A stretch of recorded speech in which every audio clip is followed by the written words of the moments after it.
আপনারা স্কুলে পড়াতেন, চক ডাস্টার নিয়ে স্কুলে গিয়েছিলেন সমাজ গড়ার জন্য, কিন্তু আজ আমরা দেখতে পাচ্ছি যোগ্যকে অযোগ্যকে তার ভাগ করা গেল না, মুড়ি আর মুরকি আলাদা করা গেল না। তাই আপনাদের প্রত্যেককে রাস্তায় বসে থাকতে হচ্ছে। আর মমতা বন্দ্যোপাধ্যায় বলছেন কোর্টে কেন গিয়েছিলেন, এটা বলা যায়?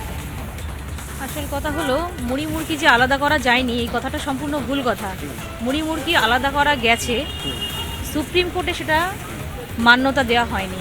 অর্থাৎ সিবিআই এর যে রিপোর্টটা পেশ করা হয়েছিল সেই সিবিআই এর লিস্ট ধরেই কিন্তু 12% কাদেরকে সুদ সমেত ফেরত দিতে হবে, কারা পরীক্ষায় ইন ফিউচার বসতে পারবে না, এই জিনিসগুলো ডিসাইড করা হলো। অথচ সেই একই তথ্যের ভিত্তিতে আমরা যে আনটেন্টেড সেই জায়গাটা কিন্তু পরিষ্কার হলো না। এটা আমাদের কাছে খুব ধোঁয়াশার মধ্যে। আমরা নিজেদেরকে এখন না ভীষণ অনাথ মনে করছি। না আমাদের মাথার উপরে প্রধানমন্ত্রী আছে, না আমাদের মাথার উপরে মুখ্যমন্ত্রী আছে, কেউ মনে হচ্ছে নেই।